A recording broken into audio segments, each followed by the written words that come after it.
मेघमाଳାरे शीघ्र आगमन करने जाउथिबा प्रभु जीशुख्रीष्टଙ୍କ पवित्र और बहुमूल्य नाम रे निर्मल खरा यूट्यूब चैनल रे आपण समस्त को स्वागत करे। प्रतिदिन प्रति प्रभात आम माने निर्मल खरा यूट्यूब चैनल माध्यम रे नुआ नुआ प्रसंग रे प्रभुଙ୍କର वाक्य शुणिबार अपूर्व सुजोग पाउछु। परमेश्वर प्रति प्रभात रे तांकर पवित्र वाक्य द्वारा से आम सहित कथबार्ता होचंती। से स्वर्गर परमेश्वर को हृदय सहित धन्यवाद दिए। ता सहित आपण समस्त को मत हृदय सहित धन्यवाद दिए, कारण आपण मैंने नियमित यह चैनल द्वारा प्रसारित होता कार्यक्रम गुड़िक को देखुंत। केवल देखुंत ताहा नुहे, लाइक शेयर कमेंट्स गुड़िक द्वारा आपण मैंने आम को अत्यधिक परिमाण उत्साहित करुँच। प्रभु आप समस्त को प्रचुर भाव आशीर्वाद करंतु। आसंतु आज प्रसंग निकट को जीवा। मु भूल करबा पई चाहू नहीं, हेले भी भूल करी बसुची। भूल करबा पई चाहू नहीं, हेले भी भूल करी बसुची। ये प्रसंग उपरे आमे अल्प समय धरी आमे कथबार्ता हेमा।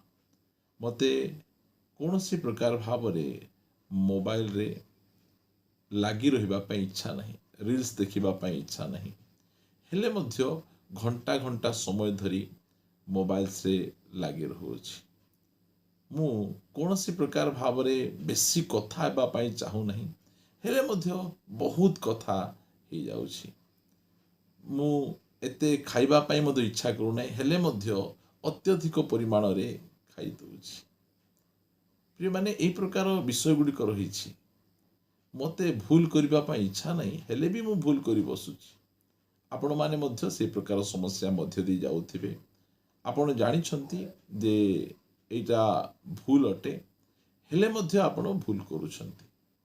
काहे कि से प्रकार हेउछि आउ कि प्रकार भाव रे आमे सिचुर मुक्त ही परिबा, से विषय रे आमे अल्प समय धरी आमे कथबार्ता हेबा पाई जिबा, जाकि आम समस्त निमंते बहुत बहुत आशीर्वाद विषय हेबो। पद पढ़िबा। प्रभु जीशु ख्रीष्ट कहले जहन 8 अध्याय यार 32 पदरे, पुणी तुम्हें माने सत्य ज्ञात हेबो आउ सही सत्य तुम्ह मान को मुक्त करिबो। प्रिय माने लोक माने बंधन रे अछंती। घंटा घंटा धरी टीवी देखिबा, घंटा घंटा धरी रील्स देखिबा, घंटा घंटा धरी चैटिंग करिबा, गप करिबा, ए सब गुड़िक बंधन गुड़िक रही। जानी शुणी करूनाहांती, मात्र करिबा पई इच्छा नहीं। ता जानिचंती भूल, हेले मध्य से करि बसुचंती। जानिचंती गर्लफ्रेंड बॉयफ्रेंड तैयारी करिबाटा भूल, विवाह पूर्व शारीरिक संपर्क करिबाटा भूल, हेले मध्य से माने करूछंती। कारण बाइबल आम कहे पुणी तुम्हें माने सत्य ज्ञात हेबो आउ सही सत्य तुम मान को मुक्त करिबो। प्रिय माने सत्य रे ए प्रकार शक्ति रही जोटा कि आमको मुक्त करिबो। मु मो विषय मु कहिबा पई चाहे, मु मनुष्य मानक सहित लड़िबा पई इच्छा करू नथिली, हेले मध्य मु लड़ुथिली।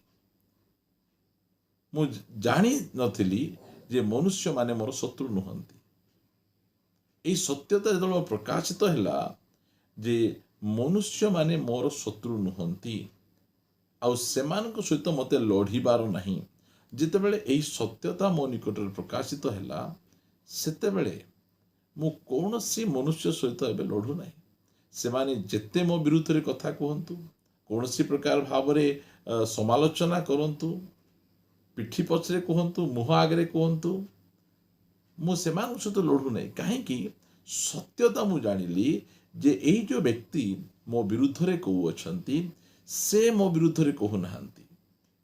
से भितरे काम करुवा से दुष्ट आत्मा, मंद आत्मा, शैतान से मो सहित कथबार्ता होउछि। आउ मु सही शैतान सहित मु युद्ध करिबा पई चाहे। कारण एफिसियो 6 अध्याय 12 पद लिखा जाए जे तुम्भ मानकर युद्ध रक्त मांस विरुद्ध रे नुहे, कौनसी मनुष्य विरुद्ध रे नुहे। आम मानकर युद्ध शैतान विरुद्ध रे, तार राज्य विरुद्ध रे, दुष्ट आत्मा मानक विरुद्ध रे आम मानकर युद्ध अटे।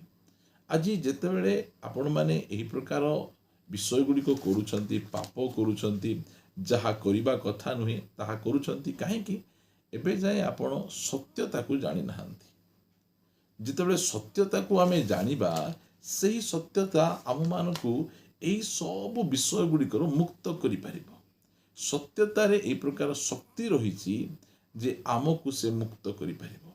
जेतेबेले आमे पढुछु एब्री पुस्तक यार 11 अध्याय रे ମଶାଙ୍କ ବିଷୟରେ ଲେଖାଯାଇଛି। ମଶାଙ୍କ ବିଷୟରେ କ'ଣ ଲେଖାଯାଇଛି? 11 ଅଧ୍ୟାୟରେ ଏ ପ୍ରକାର ଲେଖାଯାଏ ଯେ ମଶା ବିଶ୍ୱାସରେ ବୟସ ପ୍ରାପ୍ତ ହେଲେ। ବୟସ ପ୍ରାପ୍ତ ହେଲା ପରେ ସେ ଫାରୋଙ୍କର କନ୍ୟାଙ୍କର ପୁତ୍ର ବୋଲି ଖ୍ୟାତ ହେବାକୁ ନାସ୍ତି କଲେ। ଏହାପରେ ଲେଖାଯାଏ ପାପର କ୍ଷଣିକ ସୁଖଭୋଗ ଅପେକ୍ଷା ଈଶ୍ୱରଙ୍କ ଲୋକମାନଙ୍କ ସହିତ ବରଂ ଦୁଃଖ ଭୋଗ କରିବାକୁ ସେ ପସନ୍ଦ କଲେ। ମଶା କାହିଁକି ପାପ କଲେ ନାହିଁ? କାରଣ ପାପ ସୁଖ ଦିଏ, ମାତ୍ର ଅଳ୍ପ ସମୟ ପାଇଁ ସୁଖ ଦିଏ। ଏଇଟା ମଶା ଜାଣିଥିଲେ। ପାପର ସୁଖ ଭୋଗ ଅଳ୍ପ ସମୟ ପାଇଁ। ଫିଲ୍ମ ଦେଖିବା ଏହା ଅଳ୍ପ ସମୟ ପାଇଁ ସୁଖ। ମଦ ପିଇବା ଏହା ଅଳ୍ପ ସମୟ ପାଇଁ ସୁଖ। କୌଣସି ପ୍ରକାର ଖରାପ ସମ୍ପର୍କ ସ୍ଥାପନ କରିବା ଏହା ମଧ୍ୟ ଅଳ୍ପ ସମୟ ପାଇଁ ସୁଖ। ମଶାଙ୍କ ନିକଟରେ ଏହି ପ୍ରକାଶ ନଥିଲା। ସେ ଏତେ ବଡ଼ ରାଜପ୍ରସାଦରେ, ରାଜ ପ୍ୟାଲେସରେ ସେ ରହୁଥିଲେ, ହେଲେ ମଧ୍ୟ ସେ ପାପକୁ ଭଲ ଭାବରେ ଜାଣିଥିଲେ। ପାପ କ'ଣ? କ୍ଷଣିକ ସୁଖ ଦିଏ ଆଉ ଅନନ୍ତ କାଳ ଦୁଃଖ ଦିଏ। ଯେତେବେଳେ ଜଣେ ବିଶ୍ୱାସୀ ଭାଇ ଭଉଣୀ ସେମାନେ ଜାଣିବେ ଯେ ପାପର ସୁଖ କ୍ଷଣ କାଳ ସ୍ଥାୟୀ, ଅଳ୍ପ ସମୟ ପାଇଁ, ମାତ୍ର ତାର ଦଣ୍ଡ ଅନନ୍ତ କାଳ ସ୍ଥାୟୀ, ଏଇଟା ଯେତେବେଳେ ଜାଣିବେ, ଏହି ସତ୍ୟତା ସେମାନଙ୍କ ନିକଟରେ ପ୍ରକାଶିତ ହେବ, ସେହି ସମୟରେ ସେମାନେ ପାପ କରିବେ ନାହିଁ। କାରଣ ଆମେ ଯାହା ଜାଣିଛୁ, ମୁଁ ପାପ କରୁଥିବି କ୍ଷମା ମାଗୁଥିବି, ପାପ କରୁଥିବି କ୍ଷମା ମାଗୁଥିବି। କାରଣ ଯୀଶୁ ଖ୍ରୀଷ୍ଟ ଆମକୁ କ୍ଷମା କରିବେ, କ୍ଷମା କରିବେ, କ୍ଷମା କରିବେ, ଆମେ ଏଇଟା ଜାଣିଛୁ। ଆମେ ମାତ୍ର ଯୀଶୁ ଖ୍ରୀଷ୍ଟ ଆମକୁ ଉଦ୍ଧାର କରିବେ ଏଇଟା ଆମକୁ ଜଣା ନାହିଁ। ଯେତେବେଳେ ମାଥ୍ୟୁ ସୁସମାଚାର 1 ଅଧ୍ୟାୟ 21 ପଦ ଲେଖାଗଲା ଯେ ସେ ପୁତ୍ର ପ୍ରସବ କରିବେ ଆଉ ତୁମେ ତାହାଙ୍କ ନାମ ଯୀଶୁ ଦେବ, ଆଉ ସେ ଆପଣା ଲୋକମାନଙ୍କର ସମସ୍ତ ପାପରୁ କ୍ଷମା କରିବେ ନାହିଁ, ସେମାନଙ୍କୁ ପରିତ୍ରାଣ କରିବେ, ଉଦ୍ଧାର କରିବେ। ଆପଣ ଯେଉଁ ଯେଉଁ ବିଷୟରେ ଆପଣ ପଡ଼ିଯାଉଛନ୍ତି, ଜାଣୁଛନ୍ତି ଏହା ପାପ ଅଟେ, ଭୁଲ ଅଟେ, ହେଲେ ମଧ୍ୟ ଆପଣ କରୁଛନ୍ତି, ଯଦି ଆପଣ ପ୍ରଭୁ ଯୀଶୁ ଖ୍ରୀଷ୍ଟଙ୍କ ପାଖକୁ ଯିବେ ଆଉ କହିବେ ପ୍ରଭୁ ମୋତେ ଏହି ପାପରୁ ଉଦ୍ଧାର କରନ୍ତୁ, କ୍ଷମା କରନ୍ତୁ ନୁହେଁ, ସେ କ୍ଷମା ଦିଅନ୍ତି। ପୁରାତନ ନିୟମରେ ଲୋକମାନେ କ୍ଷମା ପାଉଥିଲେ, ମାତ୍ର ନୂତନ ନିୟମରେ ଆମକୁ ପାପରୁ ପରିତ୍ରାଣ କରିବା ପାଇଁ ପ୍ରଭୁ ଯୀଶୁ ଖ୍ରୀଷ୍ଟ ସକ୍ଷମ। ଆମକୁ ମୋବାଇଲରୁ ଉଦ୍ଧାର କରିପାରିବେ, ଶାରୀରିକ ଅଭିଳାଷରୁ ଉଦ୍ଧାର କରିପାରିବେ, ଲୋଭରୁ ଉଦ୍ଧାର କରିପାରିବେ, କ୍ରୋଧରୁ ଉଦ୍ଧାର କରିପାରିବେ, ଚକ୍ଷୁର ଅଭିଳାଷରୁ ଉଦ୍ଧାର କରିପାରିବେ। ଥରେ ସେ ଆମକୁ ଉଦ୍ଧାର କଲେ ଆମେ ଆଉ ସେ ସବୁ ଗୁଡ଼ିକ ଆମେ କରିବୁ ନାହିଁ। ଆମେ କାରଣ ସତ୍ୟ ଜାଣିବ ଆଉ ସେଇ ସତ୍ୟ ତୁମମାନଙ୍କୁ ମୁକ୍ତ କରିବ। ପ୍ରିୟମାନେ, ଜାଣିକିନା ଏହା ଆମକୁ କରିବାକୁ ଇଚ୍ଛା ନାହିଁ, ହେଲେ ବି ଆମେ କରୁଛୁ। କାହିଁକି କରୁଛୁ? ଆମେ ଏବେ ଯାଏ ଆମମାନଙ୍କ ନିକଟରେ ସତ୍ୟତା ନାହିଁ। ସତ୍ୟତା ଜାଣିଲେ କୌଣସି ପ୍ରକାର ବନ୍ଧନରେ ଆମକୁ ବାନ୍ଧି ରହିବାର ଆବଶ୍ୟକ ନାହିଁ। ପ୍ରତ୍ୟେକ ବନ୍ଧନରୁ ସେ ସତ୍ୟତା ଆମକୁ ମୁକ୍ତ କରିଦେବ। ଆଜି ମଧ୍ୟ ଆପଣ ପ୍ରଭୁଙ୍କ ନିକଟକୁ ଯାଆନ୍ତୁ, ପ୍ରଭୁ ମୋତେ କ୍ଷମା ଦରକାର ନାହିଁ, ମୋତେ ଉଦ୍ଧାର ଦରକାର, ମୋତେ ପରିତ୍ରାଣ ଦରକାର। ଆଉ ଆମମାନଙ୍କ ପରିତ୍ରାଣକର୍ତ୍ତା ପ୍ରଭୁ ଯୀଶୁ ଖ୍ରୀଷ୍ଟ ଆମମାନଙ୍କର ପ୍ରତ୍ୟେକ ପାପରୁ ସେ ଆମମାନଙ୍କୁ ପରିତ୍ରାଣ ଦେବା ପାଇଁ ସମ୍ପୂର୍ଣ୍ଣ ଭାବରେ ସକ୍ଷମ ଅଟନ୍ତି। ମୋତେ ଦେଇଛନ୍ତି, ଆପଣମାନଙ୍କୁ ମଧ୍ୟ ସେ ଦେଇପାରିବେ। ଆସନ୍ତୁ ପ୍ରାର୍ଥନା କରିବା। ପିତା, ଆମେ ତୁମକୁ ଧନ୍ୟବାଦ ଦେଉଛୁ।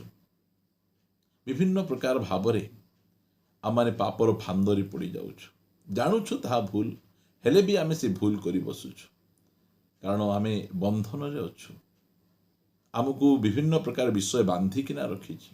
ପ୍ରାର୍ଥନା କରୁଛୁ ସେଇ ସତ୍ୟତା ଆମ ନିକଟରେ ପ୍ରକାଶ କର, ଆଉ ସେଇ ସତ୍ୟତା ଆମକୁ ସମ୍ପୂର୍ଣ୍ଣ ଭାବରେ ମୁକ୍ତ କରିବ।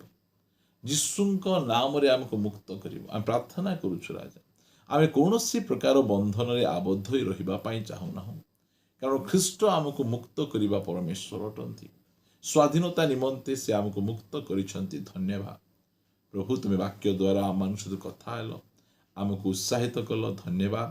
ଏହି ପ୍ରକାର ସବୁ ସମୟରେ ଆମର ସମସ୍ୟାର ସମାଧାନ କରି ତୁମେ ଗୌରବ ପାଅ, ମହିମା ପାଅ। ପ୍ରାର୍ଥନା ଶୁଣିଛ, ଧନ୍ୟବାଦ। ପ୍ରାର୍ଥନା ପ୍ରିୟ ପ୍ରଭୁ ଯୀଶୁ ନାମରେ ମାଗୁଛୁ, ଆମେନ୍ ଆମେନ୍। ସମସ୍ତଙ୍କୁ ନମସ୍କାର, ପ୍ରେଜ୍ ଦ ଲର୍ଡ। ପ୍ରଭୁ ଆପଣ ସମସ୍ତଙ୍କୁ ପ୍ରଚୁର ଭାବେ ଆଶୀର୍ବାଦ କରନ୍ତୁ। ପ୍ରଭୁ ଅନୁଗ୍ରହ କଲେ ଆସନ୍ତା ଅଧ୍ୟାୟରେ ଗୋଟେ ନୂଆ ପ୍ରସଙ୍ଗରେ ପରସ୍ପର ସହିତ ସାକ୍ଷାତ କରିବା ରହିବା। ନମସ୍କାର, ପ୍ରେଜ୍ ଦ ଲର୍ଡ।